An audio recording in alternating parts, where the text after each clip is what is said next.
Welcome, everyone. Thank you for joining us for our webinar on plain language, readability, and accessible digital communication. I'm Caroline Smith, and I'm the Inclusive Services Consultant at the South Carolina State Library. And I have a few housekeeping notes for you all before I turn it over to our speaker. First, if you can rename yourself on the Zoom participants window or type your name in the chat, that will be very helpful for me as I keep track of our attendance. And next, I would like to acknowledge our funding, which is provided by a Library Services and Technology Act grant from the Institute of Museum and Library Services, which is then administered by us, the South Carolina State Library. And as part of that funding, we do require an evaluation survey. So you'll receive that by email within the next couple of days after this program. So please fill it out, and that helps ensure that we can continue offering programs like this for free to the attendees, and always helps us know what to plan next as well. We do also have automated closed captioning available and an automated transcript. If you would like to turn that on, you can go down to the bottom of your Zoom window and click on the button that says CC or more and choose Show Subtitle, and that should enable it on your screen. This webinar is being recorded, and I will email you all a link to that recording in about 2 business days. And feel free to use the chat during the webinar to ask questions. You can also raise your hand or unmute yourself if you would prefer using the microphone to ask your question, and you're allowed to turn your camera on if you would like. And finally, I know that some of you are in attendance because your library is participating in the Able Access project. We were able to award 4 different county libraries a website accessibility assessment. And the libraries that are participating this year are Dorchester, Florence, Newberry, and Cherokee counties. And so if that applies to you, feel free to ask questions during the session. But if you have a lot of questions specific to that project, just know that we will also follow up with you individually and give you time to have those questions answered, especially after you receive those assessments and have the list of things to look at on your own websites. And with that, I'm going to stop sharing my screen for a minute and introduce our speaker. Amy Shapley is the Director of Community Access at Able, South Carolina. And hold on just a second, getting my window rearranged. She oversees the fee-based and community advocacy programs that ensure that consumers have access to transportation, physical structures, and community resources, including libraries. She brings with her 15 years of experience in nonprofits working in the fields of family strengthening, child abuse prevention, disability services, and child welfare. And Amy is passionate about making technology and digital information accessible to all individuals and is skilled in plain language, readability, and creating fully accessible documents. Welcome, Amy. I'll turn it over to you. Thank you. Can everyone hear me okay? Okay. We are going to talk about accessibility today. So my name is Amy Shapley. I am the Director of Community Access. My pronouns are she, her, hers. There's a picture of me. I have a short blonde pixie cut. I wear glasses, and I'm standing in front of some greenery in our office. And what I can offer today for you is some real life examples of how to put some of these things into practice for accessibility.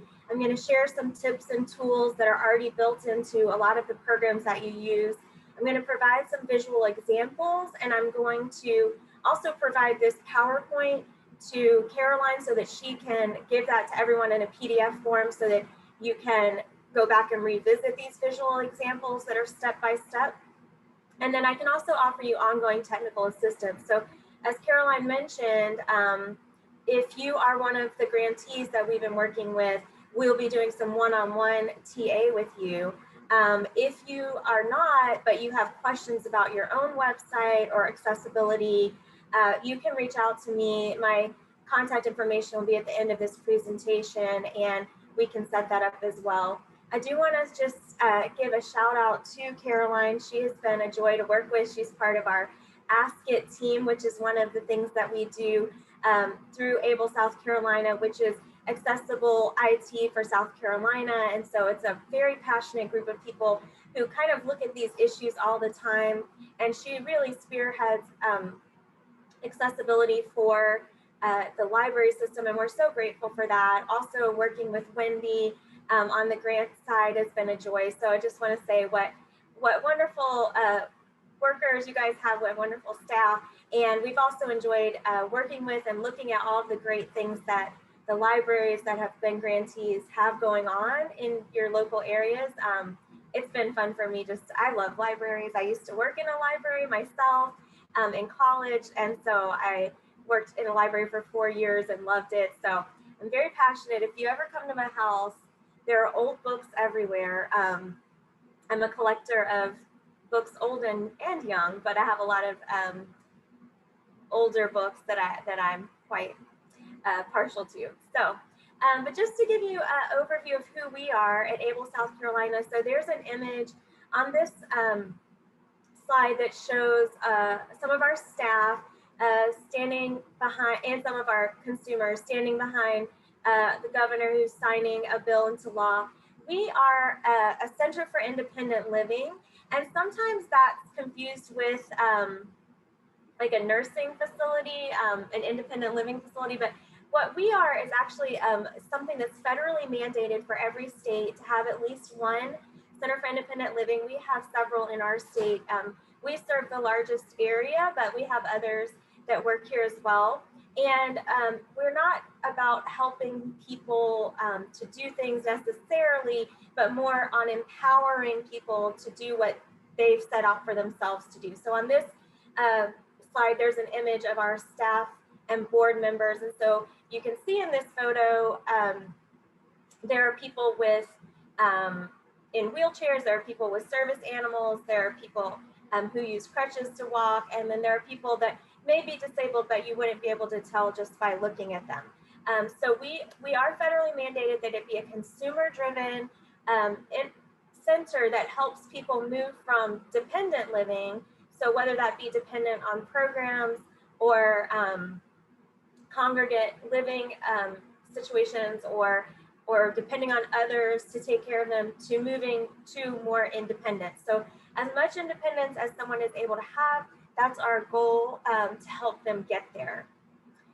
So what we are mandated to do is provide community-based services that are consumer-driven, that are also cross-disability. So that means we serve all disabilities, and we have to be a nonprofit. And so in 1978, there was an amendment to the Rehabilitation Act that put in this mandate for consumer-controlled centers for independent living. And so what that means is that we do let consumers drive their goals. We don't tell them what to do or what services they will receive. We work with them to make a plan, and we help connect them to their resources, but they're responsible for reaching those goals. And we really do practice what we preach. So when we say also that we're consumer driven, 80% of our staff does have a disability, and that really does cross all types of disabilities. So we have staff who are visually impaired, hearing impaired, physically impaired, and quite a few who have disabilities that may not be, that you may not visibly be able to see.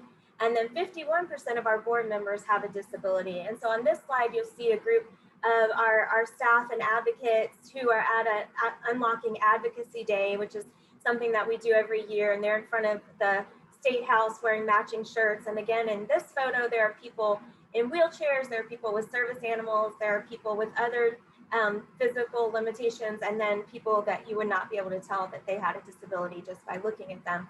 And they're standing in front of a chalkboard that has different messages that people wrote, as well as a banner that says Advocacy Day for Access and Independence. And so the federal law does require that 51% of both our board and staff have a disability, and we do exceed that at Able South Carolina. We do offer core services which are information and referrals. So if you know someone who has a need in the community, they can reach out to us and we can connect them to the services and providers in the area. We provide independent living skills, which is one-on-one coaching and mentoring and assistance to help move towards more independent living. We provide peer mentoring, we do a lot of advocacy, and we also provide transitional services. And when we talk about transitional services, that can be from living in the home as a young person and transitioning to adulthood and independent living, or that can also refer from transitioning from a skilled nursing facility to community living. And I just wanted to make a quick note that I am recovering from bronchitis because I do have a disability myself and I have compromised immune system. So I got a little summer cold, which is not COVID because I didn't have that, but I got a little summer sniffle that turned into bronchitis. So I may be stopping to drink during this. And if my voice goes out, I apologize. I'm going to try to stay strong with it. But at Able, South Carolina, so those were the services that I just mentioned that we are mandated to provide. So those 5 core services every Center for Independent Living has to provide. But on this slide, we list all of the services that we provide in addition to that. So we also provide education navigation, whether that be high school or after high school into college. We provide employment services, which is we have a very strong employment service program that's very active in our state. We provide assistive technology and support around assistive technology. We provide healthcare navigation, outreach in general, just about disability rights and accessibility. We provide a lot of professional trainings, just like I'm doing right now.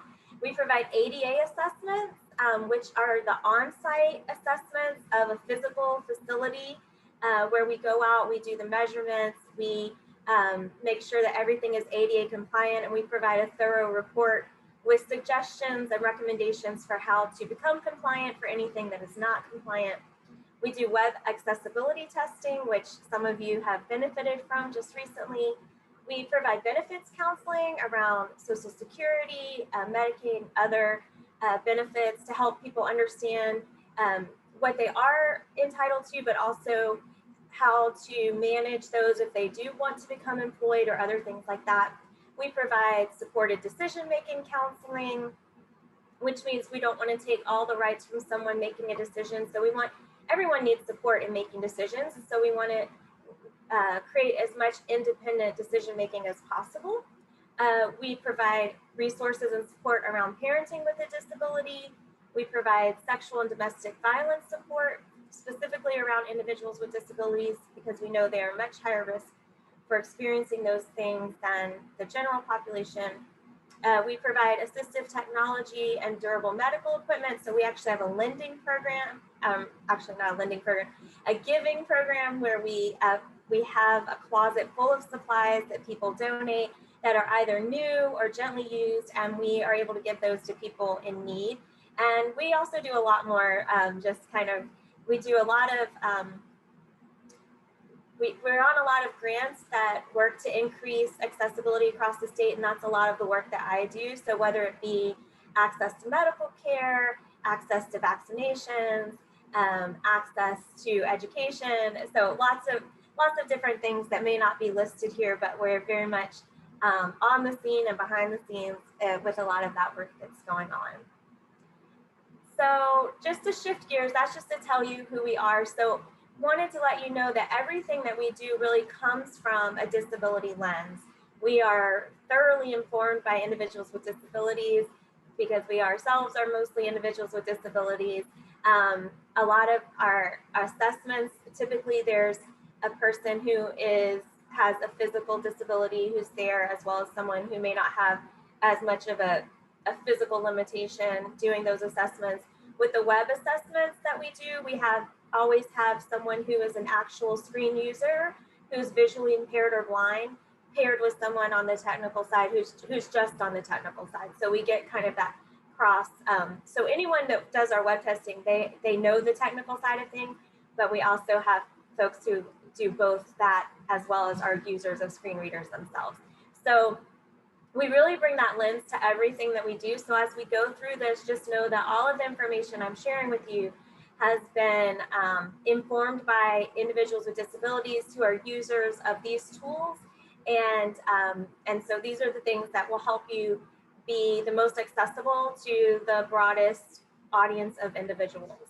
So we're going to briefly review universal design communication strategies so that we can understand the importance of plain language and easy read as it pertains to universal design of language. And I'm going to give you some resources and tools around that.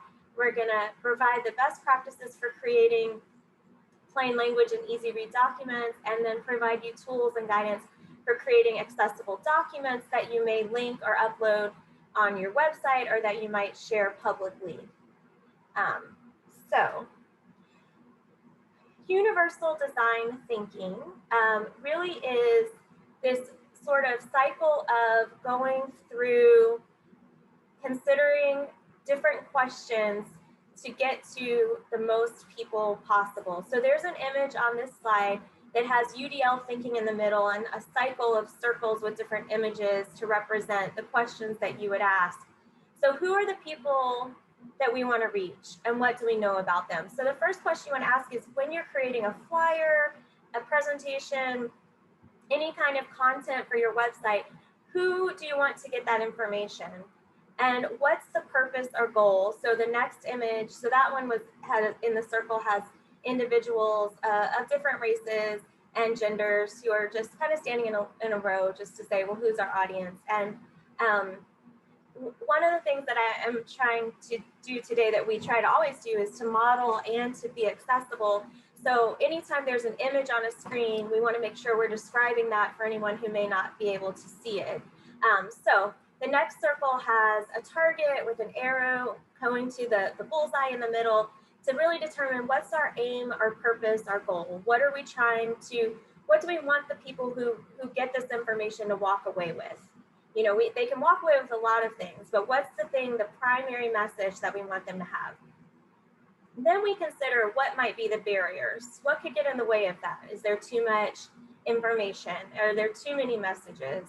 Is it hard to understand? Is it not relevant? So those are the questions we want to ask. Is there anything here that would make it impossible or difficult or challenging for someone to get the message that we want to get across? And then looking for what could help. And typically those are things that won't just help one person. We call those universal supports. So there's an image of a computer with some headphones there, but what would help get that message across? And then in the next circle, using UDL guidelines to remove barriers and increase options. So there's sort of like a little image of a filtering system.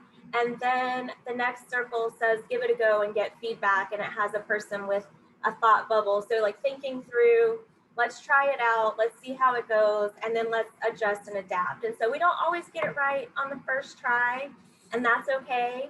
The important thing is that we are making considerations and thinking through how to make things accessible for the most people possible. So plain language is where we're going to start because this will help everything else that you do as far as accessibility.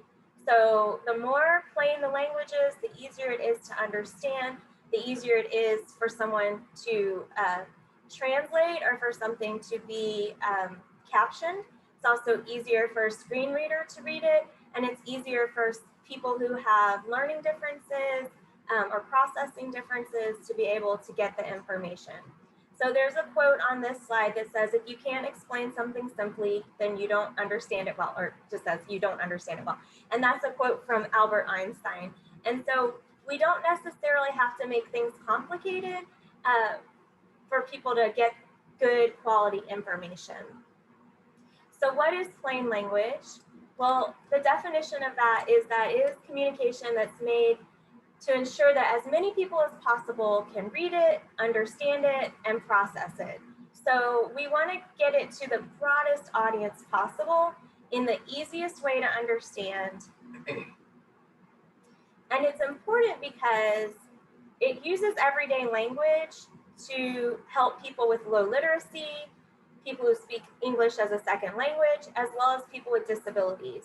And what it does is it intentionally takes out jargon, academic, legal, and complex language, and any other wordiness or things like that that may be a barrier to access for people with disabilities.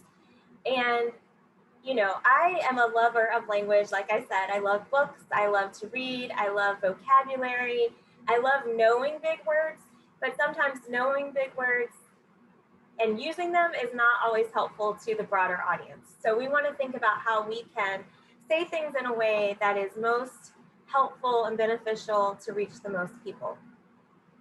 So there's a fun fact: federal entities must use plain language. In the Plain Writing Act of 2010, there's a requirement for agencies to use clear government communication that the public can understand and use. I'm not sure how many of you have read very many government documents. Not all of them are what we would call easy to read or clear in understanding, but that is the goal and that is the mandate. So we, try to help encourage people to know that. The purpose of making the Plain Language Act was to enhance citizens' access to information and services, to make sure that public documents were written clearly, and to make information more accessible to the public. So there have been times that we have reached out to government entities and said, hey, what you're putting out is not understandable to a lot of our consumers. We need you to go back and make this more understandable. And so if you ever see something out there and you need an advocate, please let us know, because we do work very much in advocacy for individuals with disabilities across our state. And, if there's information out there that's not meeting these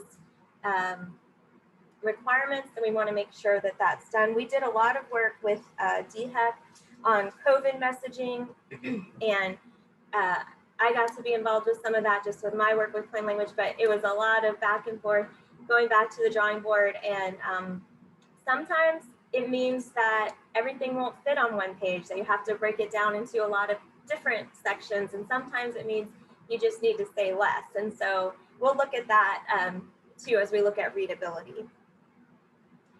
So plain language, though, it does put the audience first. So we're thinking about not what we want to say, but what do we want someone to hear or to process from what information we're putting out. It helps to improve the writing style, the content, the organization, the format. It does promote more honest and authentic or open communication, because you're getting to the point and not hiding it in a lot of jargon or other information. And it helps people get to the services they need faster by cutting down on, the length of forms, the amount of information to get through, confusion, things like that.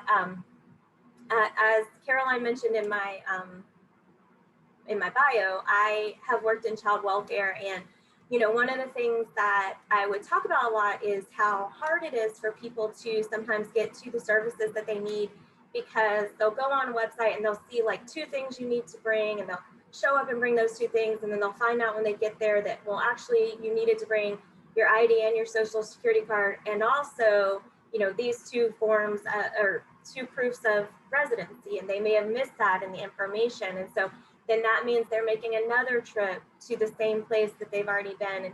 And when someone is already trying to deal with a lot of challenges in their life, making things more complicated can be a big deterrent to continuing to access things that can be helpful to them.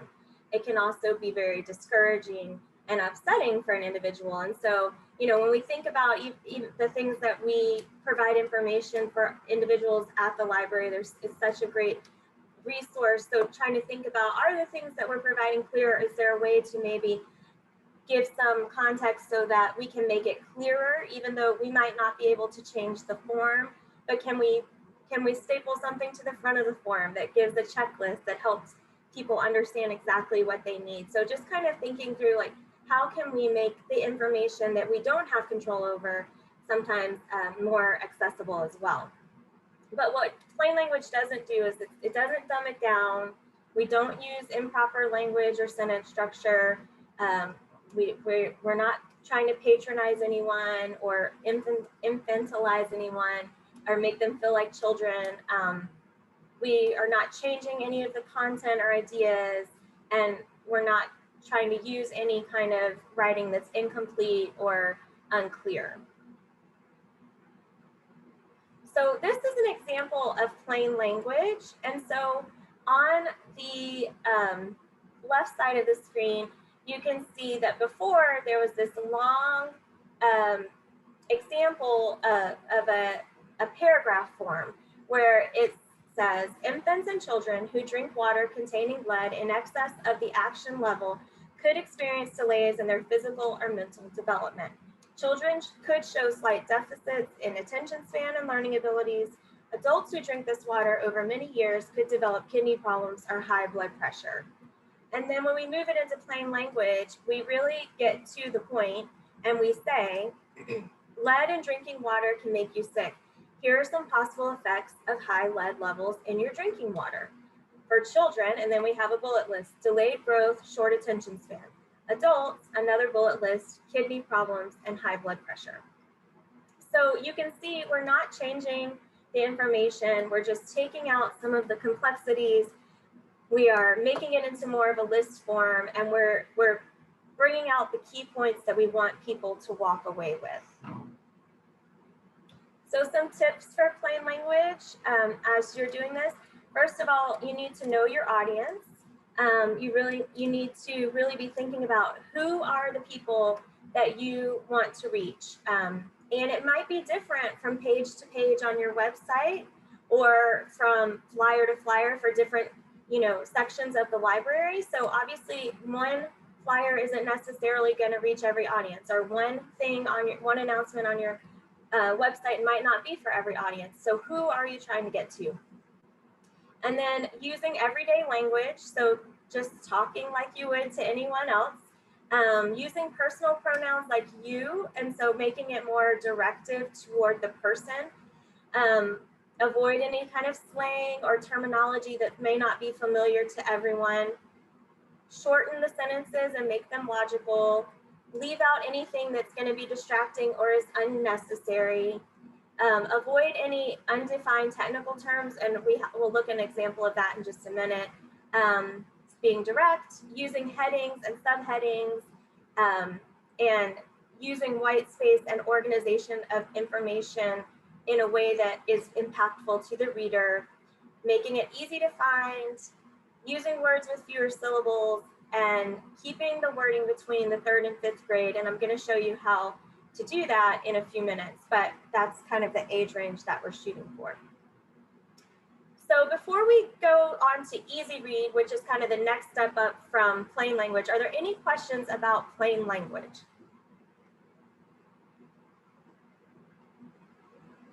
Okay, so easy read is written information that's often supported with pictures, but it's clear and easy to read and understand. So it helps some of the same people that we've already talked about, but it also adds images and lists more prominently than in just using plain language. So a good easy read tells the reader what they really need to know and pulls out the key points. So this is a quote by Anatole France. The more you say, the less people remember. So my son, Ethan, he just graduated from high school this past weekend, and that was very exciting. But it was so funny because, the speaker got up and he said, I realize I'm the last thing standing between you and your diploma, and then went and talked for 30 minutes. And those kids did not pay attention to anything. I wasn't really paying attention. I was like, let's get the diploma. So, it's gonna be less interesting to people if you're just repeating yourself than if you're getting to the point. So these are some tips and tools for writing easy read content. So first of all, you want to write in short sentences, but not only that, you want to limit it to one idea per sentence. So you don't want to have a lot of commas and ands or therefores or anything like that where you're expanding past an initial or an individual idea. You want to use larger font, so 14 to 16 point. Usually without serifs is best, but don't write in all uppercase because that can be confusing. Do not use jargon, acronyms, or italics. Do not underline, but use bold instead to emphasize. Because those are some things that people, especially with underline, like that could be a website or that could be, you know, a title. And so making sure that we use the bold to emphasize what we want to say, using the actual numbers instead of spelling out the words for numbers. And when we go into talking about alternate text or alt text in a few minutes, these are some of the same rules you want to use with alt text, using the numbers instead of spelling out the words, using short sentences, and keeping it to one idea per sentence for those as well. If photos are going to be used, you want to use good quality photos and make sure it reflects back to what the text is saying. It's not just something that looks nice.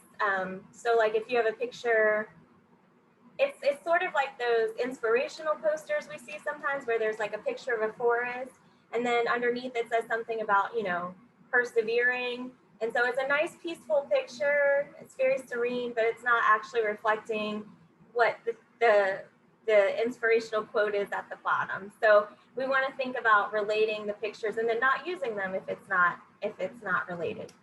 And then making sure that you are reducing punctuation as much as possible and not using too much excessive punctuation like exclamation point, exclamation point, exclamation point.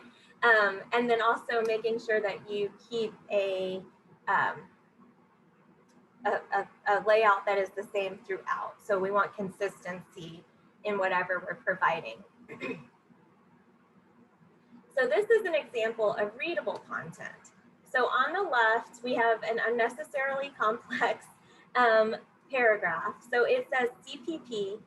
In the event of a vehicular collision, a company assigned representative will seek to ascertain the event and cause of damages to property belonging to all parties involved. Once your representative obtains information that allows us to understand the causality, we may or may not assign appropriate monetary compensation. The resulting decision may occasion one of the following options. The claim is not approved and is assigned a rejected status. The status of the claim is ambiguous and will require additional information before further processing can occur. The claim is partially approved and reduced payment is assigned and issued, or claim is fully approved and total claim payment is assigned and issued. Now, I will tell you, my air conditioner is currently out, and I'm really hoping that the part has come in today and they're going to come fix my AC. It's not fans going, which is one of the reasons I have my headset on, so hopefully there's not too much fan noise. But I have a homeowner's insurance policy, and I went in there and tried to read about air conditioning and what was covered, and I have a master's degree, but it was pretty much like this, and it is very hard to understand. Even with, you know, being, I think, a fairly bright person, it was quite challenging because they put as many words in there as possible and use them in the most creative ways possible. So an easier way to understand and an easy read version of this, first of all, they tell you what the words are that they're using an acronym for. So claims processing procedures, CPP. So on the other side, we start with CPP without any kind of explanation of what that acronym is for. If you have a car accident, your agent will investigate. Findings will determine any claim payment. This could result in, and then there's a list. Approved claim in full payment. A partially approved claim, reduced payment. Undetermined claim, more information needed. Rejected claim, no payment. And then it has a picture of an accident with an arrow that points to someone investigating that looks like Sherlock Holmes, and then 4 arrows that lead to the different outcomes that are possible. And so that's an image that's showing the process of what can happen after or during a claims processing procedure. So you can see there are a lot of differences. We have a lot of good examples as well on our website, just because we make a lot of readable content for individuals with disabilities. So that's another place you can go to look at some of the examples. of easy read. So readable content is accessible content.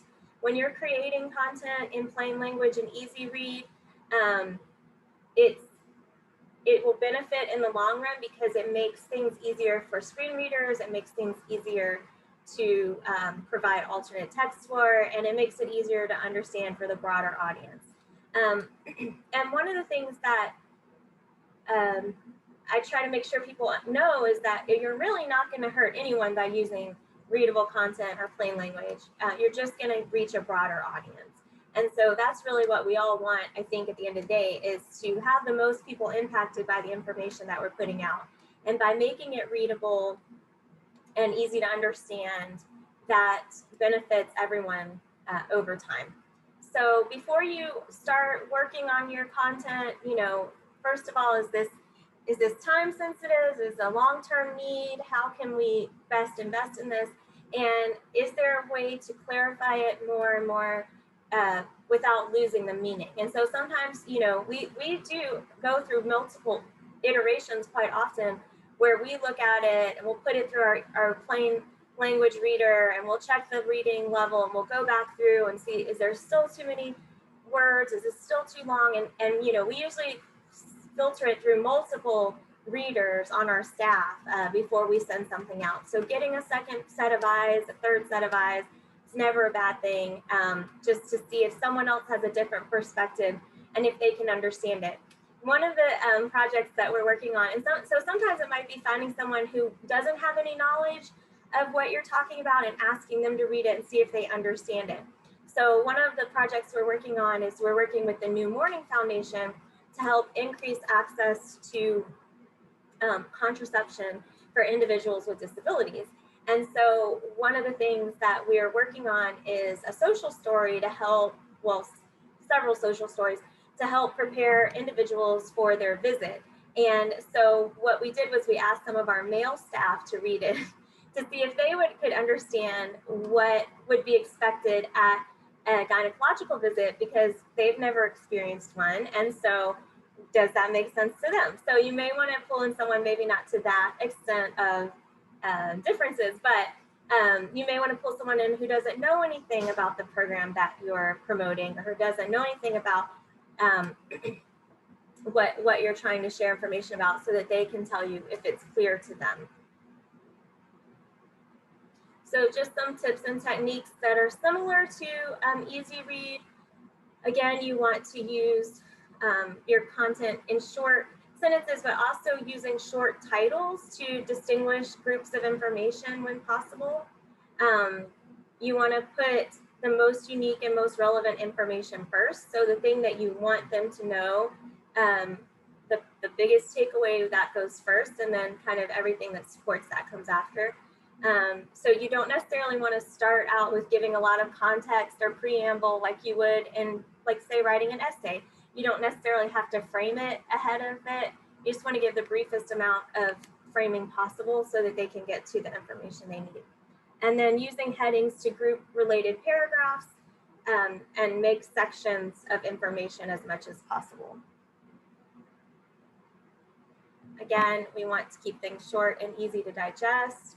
We want to use pronouns because they speak directly to the reader. So we want to say, if you are in an accident, not when a consumer is in an accident, or when you visit the library, when you're looking for a book, when you can't find the title that you're looking for, those kind of directives. So it's relevant to the reader, but also they don't have to figure out if you're talking to them or not, so it's less work. They know you're talking to them because you are naming them as the person who should be receiving the information. You also want to use an active voice, not a passive voice, and using familiar language. Again, we don't want to use words that aren't normally used in conversation. We don't want to use abbreviations or a lot of jargon or things that they may not be aware of or that are relevant to the general population. So to communicate effectively with the general US population, your writing should be at the 3rd to 5th grade reading level. So there is a easy way to figure this out, and that is already built into your Microsoft Office tools that you should most likely be using. So you can test your writing to make sure it's clear enough, and then you can go back and make changes if you need to. So this is what the readability statistics will look like. I'm going to show you step by step how to do this. But you can see, the number of paragraphs that are used, the number of sentences that are used. But down here at the bottom under readability, it gives you the reading scale and the number of passive sentences, as well as the ease of reading. So the way that you'll do this to set it up is you'll go to File in your Microsoft Office application. This one is in Word. And you go down to Options at the bottom. And again, I'm going to provide this PowerPoint, so you can print this out or go back and revisit it to see where all the buttons are. And then in the Proofing tab, you're going to check that option that says Check Grammar with Spelling and Show Readability Stats. So then whenever you go to check your spelling or go to check the grammar and spelling, you'll get your readability stats. So then up there in your toolbar, after you've typed something, you can either highlight that section or check the entire document and click Spelling and Grammar. And that will give you your the readability scale that we saw here. So you'll see the number of words, characters, paragraphs, and sentences, the average sentences per paragraph, words per sentence, average words per sentence, and average characters per word, and then your reading scale. And again, you want to get it between 3 to 5 for the general population of the US. Any questions about these tools or how to find them?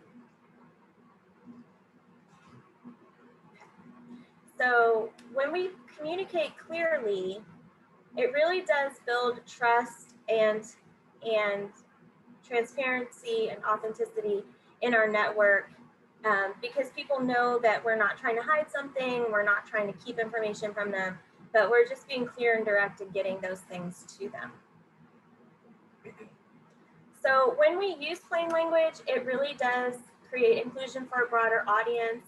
Everyone gets the information on a level they can understand. Even if someone can understand language on a 10th grade level, it's not going to hurt them to get it on a 5th grade level.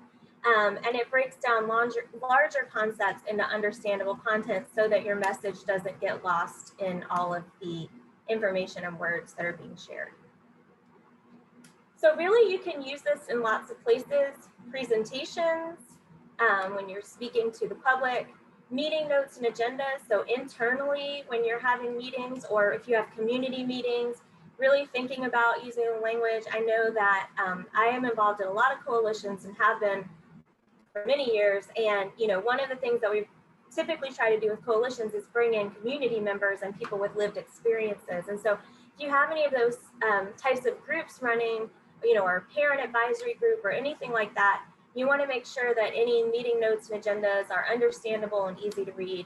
Definitely want to use this on your websites. So this is something that we look for when we do web testing is not only is it, can a screen reader read it, but can someone understand it?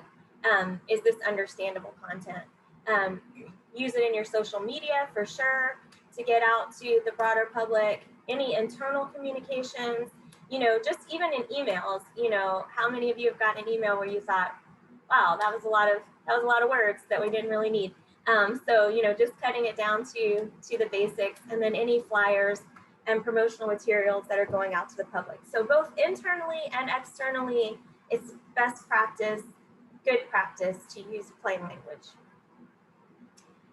So now we're going to talk about creating accessible documents so that anything that you might link to on your website or share with the public or internally is accessible. So this is a quote by Robert M. Hensel. He is an individual with a disability who is also a disability advocate.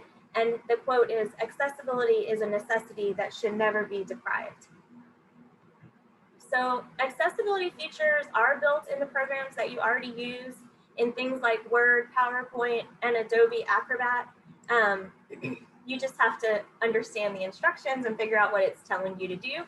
So I'm going to help you with that in these next several slides.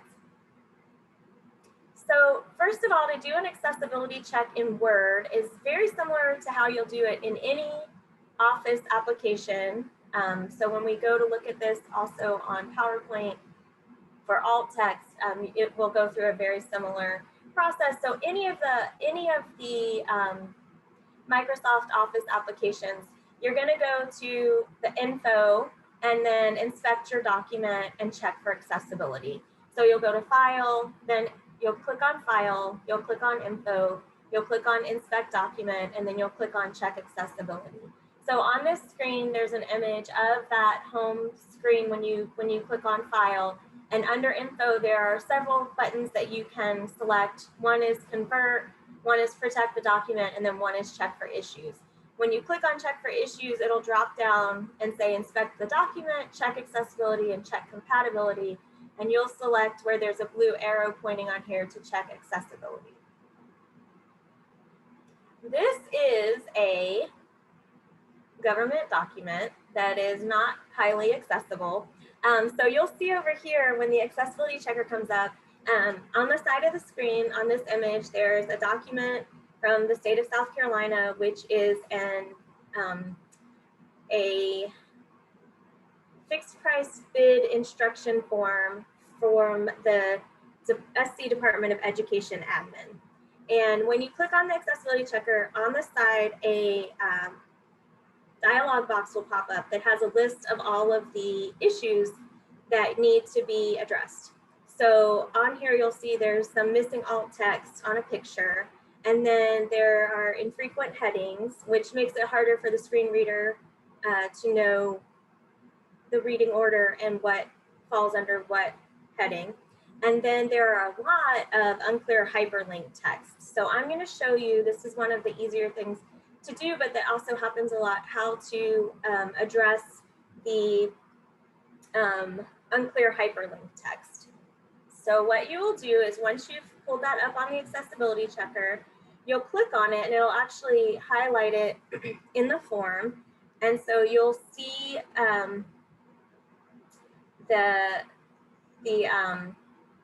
the link that is highlighted. You'll highlight that title of the link, and then you will right click with your mouse and then click on select hyperlink. And so that brings up a whole drop down menu, and near the bottom is hyperlink.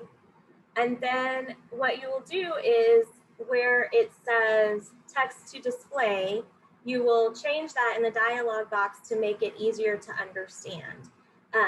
And so the link should remain the same where it says address, but you want to change the title so that they know what that's for. So rather than it saying http://www.procurement.sc.gov, it will say procurement offer form. And so they'll know that that is what they are clicking on.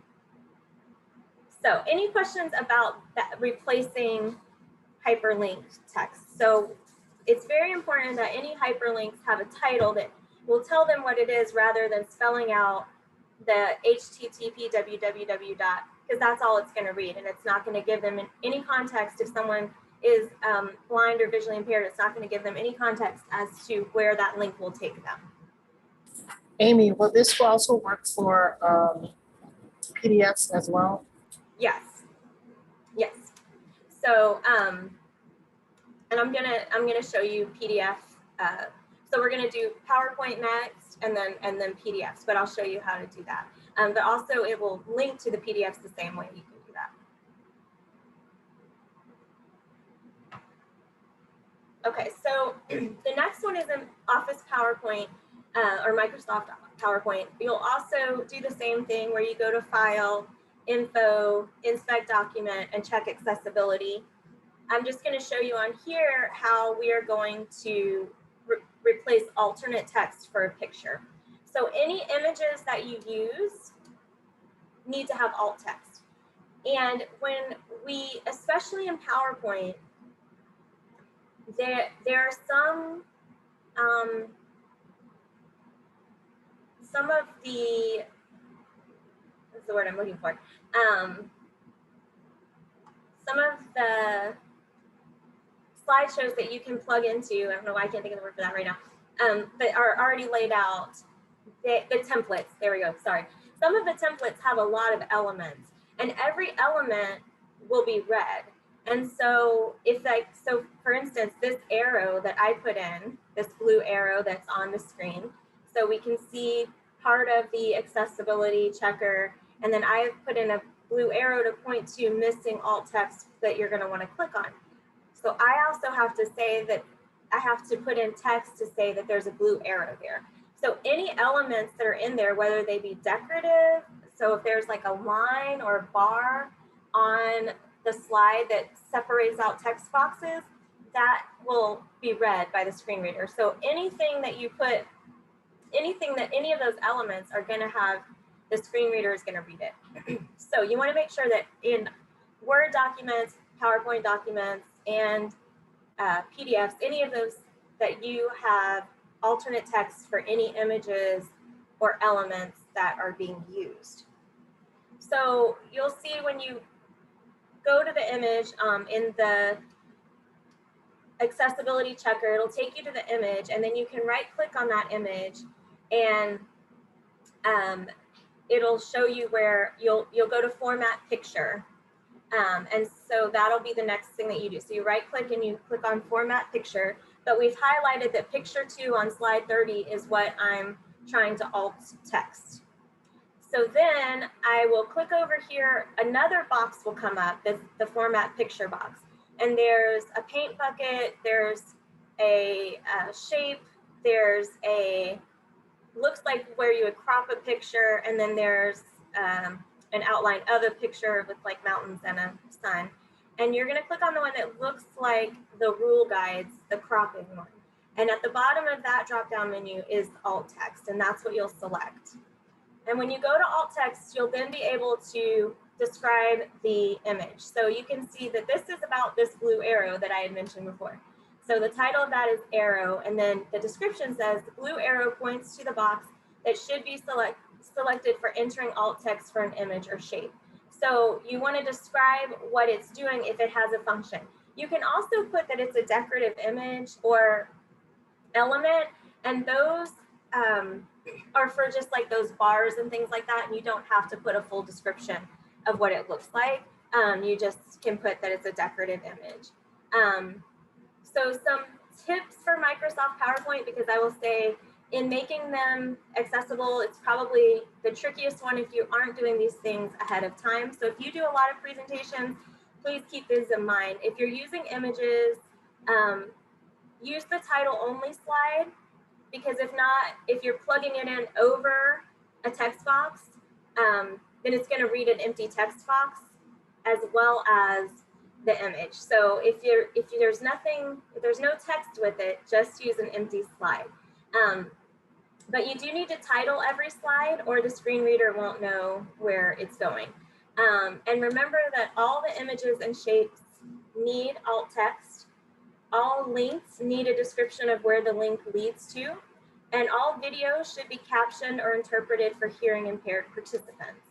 So a lot of times we like to add in videos, but if they're not captioned, or if you don't have someone who's doing sign interpreting on your presentation, then that's not going to be accessible for someone who's hearing impaired. Any questions about that with alt text on the photos and images? Okay, so now we're going to go to the PDF editor.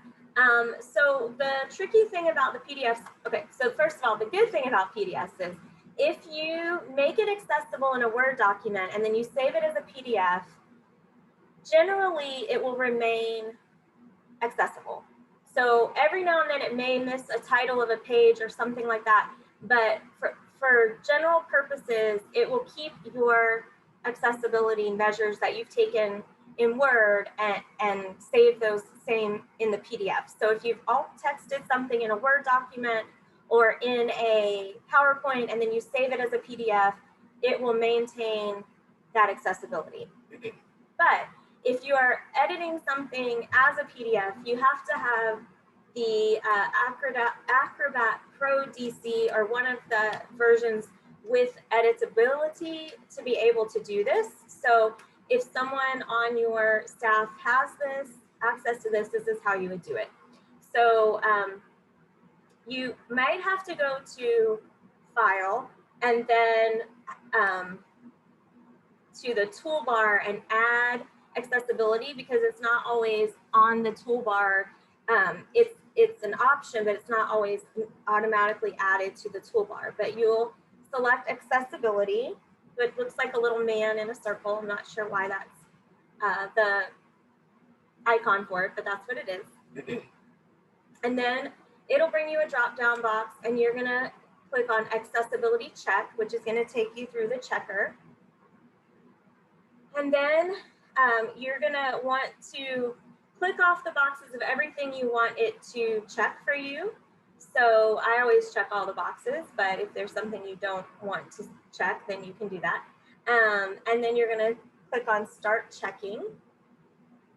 So you'll select any preferences that you have and then click on start checking. And then it will bring up another dialog box with a list of your issues. And so what it will show you is so this says that the document has 2 issues. One of those is a page content issue, one of those, which is the alternate text, and one of them is a tables issue. And the table issue is that there's no heading. So it looks like there's a lot of issues, but there's really only 2 document issues. And so one of those is a page content issue, which is the alternate text is missing. One of those is a tables issue, which is that a heading is missing. So just to break that down for you, because when I first started doing it, I was like, these numbers don't match up. And then I figured out why. So there's multiple headings of what types of issues there might be. And then what you can do is click on the issue. So you can click on header failed, and then it will bring up a drop-down menu, and you can actually click on fix, which is a little easier than in Microsoft Office where you have to figure out what the fix is. Every now and then, if it won't tell you how to fix it or fix it for you, then you can click on explain, and it will give you a description of what's wrong and how you can fix it. So it's a very easy to use if you have the Acrobat Pro DC, because it's sort of built in to help fix it for you. One of the things that's really important with tables for accessibility is that all of the rows have headings, and that the headings are running, so that it will continue to show the heading for each row. And so that's something that gets missed a lot. It's a very easy fix. It's very much the same as alt text. If it tells you that the table is missing that, you just right click on it, click on edit table, and then it will let you put in the row heading there, just like it would with alt text. So with online accessibility,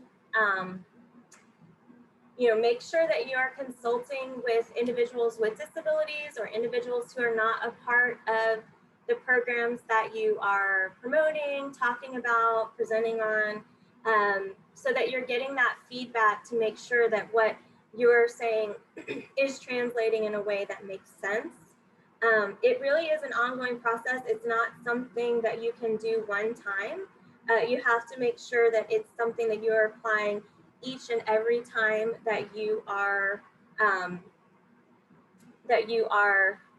making a document, every time that you're creating content, that you continue to be checking and make sure that you're putting these things into practice, but also that as content changes, that you're adapting it to plain language and readability as well. And then again, the more steps you take ahead of time, the less work you have to do in the check.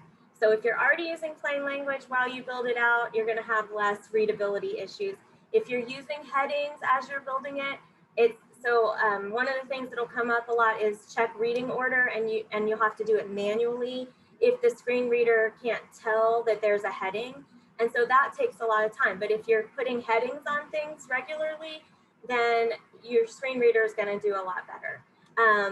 if you're already thinking about using images that have alt text built in, or that or that you're making sure you're putting in alt text, then it's going to do better that way as well. So the more steps you take ahead of time, the less you have to do on the back end. And I will tell you, if you build an inaccessible PowerPoint, it takes forever to go back and fix it and remove all the things that are extra that you didn't need in there. So removing those text boxes that you don't need as you're building that slide is going to save you a lot of time instead of having to go back and find them all and delete them all when you do the checker. So we do have a very motivated and qualified staff that wants to help you. We do architectural assessments. This is an image of Dory Tempio. She has done some trainings for you guys. She trains on disability rights and emergency preparedness and disability sensitivity. She is an individual in a powered wheelchair. She also has a service dog, and she is a phenomenal trainer. So we do trainings, we do digital accessibility testing, so we can look at your documents, your social media, and your websites. We do policy and procedure review, whether that be things like we did work with the library system on emergency preparedness policies, but it could also be internal policies or hiring policies, any of those types of things. We do work with a lot of employers. And we can also come on site and do job site assessments and recommendations. So if you're wondering, is a role that we have something that we could try to promote to hiring individuals with disabilities, we can help talk to you about what are reasonable accommodations, what are things that might be difficult for this role, and what are challenges and barriers that we can remove to make it as accessible a position as possible. So with everything that we do, we know that things aren't always going to be perfect, but we can make some tweaks and changes to make it as accessible as possible and to remove as many challenges and barriers as we can. So are there any questions about any of the things that we've covered today? All of these things are things that you can be thinking about and should be thinking about before you post anything on your social media, on your websites, sharing out information through your emails, any of that. These are all things that you want to think through before you put anything out into the community. The other thing that wasn't in here, because we didn't specifically go over social media, but one of the things that we also do is to put image descriptions. So I was verbally doing image descriptions with you guys as we went through the presentation, but you would want to type out an image description, much like I talked about my photo, how I describe myself. You would want to describe what's in the photo if you're putting those on social media. But any questions about anything we've covered? And while we give people a chance to type, I want to thank you for sharing all that information with us, Amy. And I would also encourage anyone in the audience that comes up with questions as you're working on things after today to reach out to me, and I can find resources for you as well. And don't hesitate to reach out to Able South Carolina. Yes, and so this is my contact information. And as well as our general advocacy. So if there's something you have a question about, but you're not sure if I'm the right person, I get the advocacy emails as well as like 5 other people on our staff. So we can make sure it gets to the right person. And then that's also our phone number that you can call anytime. And I can't find the chat for some reason. So, oh, there it is. And there's a question about the recording. Yes, it is okay to share that link with your colleagues and others you think will be interested. And here's another question from Alan. But what about documents that we have no control over? So forms that are maybe required by a county or state government, legal language, etc. Yes, so we have to deal with that a lot too, Alan, and so I totally feel your pain. So one of the things that we try to do is to create a companion to it. So creating a brief, plain language guide to that form. Like I was saying, even if it's something like, that they're going to have like 2 forms of residence plus their ID plus their insurance card or whatever, making sure like that you give them that information. What I like to do is look at the form and see what could most easily get lost and pull out that information for them. And then also, if you can locate anywhere that can help them with it. So we do, like if it's a benefits form, we do help with that. If it's tax forms, there's SC Thrive. So there are a lot of organizations also that can assist with some of those things. So, and yes, and actually on the next slide, I have a list of resources. There we go. I have a list of resources that'll go out to you as well with this, and I'll be sending this to Caroline right after. But there's the plain language resources, several plain language resources on here, as well as the ADA requirements for effective communication, some guides for easy read, and then also there's a site called Rewordify that will actually, it will create suggestions for plain language for you. So that can be really helpful as you're trying to think through, or you like, what other word can I use for this? Rewordify will help you with that. So, and there's a free and a paid version of that, but the free version's pretty good. So those are all, but the Noun project is great because it pulls up images that you can include with your easy read and your companion documents. So if you're like, well, what should I put for a, doctor's visit or a credit card or whatever, and you put that in, and it'll give you a bunch of them that you can use, and you can actually even change the colors of them. So you can, like, if you have a style guide for your organization, you can match it to the colors within your style guide and all of that. So it's a great resource as well if you're trying to figure out. They're clean images, they're very simple, and they're very good for easy read. Great, thank you for sharing those. Yes, so you'll get all those with the handouts. Are there any other questions? I will just say as a note, so those of you who are getting the full web assessment, it's very involved. And so these are all things that you can do to, as you add things or as you put things out in the community, that will make it more accessible. If your site itself, because of the way that it was designed or because of the coding, is not accessible, that might take more work.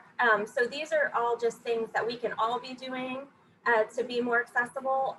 So if you have concerns about your actual website, that might take someone actually reviewing it and looking at all the code and making sure that everything goes where it's supposed to go and is readable the way it's supposed to be read and all of that. So I just want to make that kind of delineation between all of these communication best practices versus having a fully accessible website.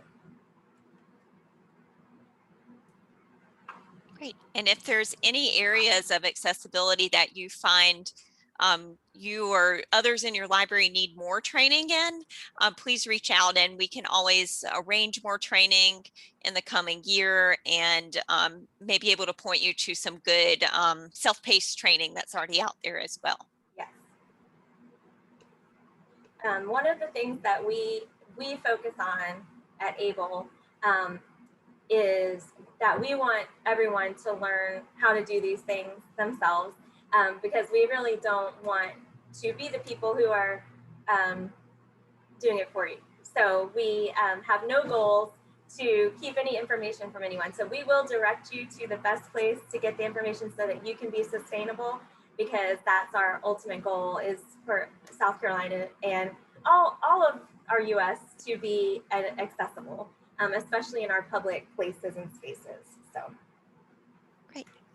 Well, if there are no further questions, we can let everyone go a little early and be respectful of your time.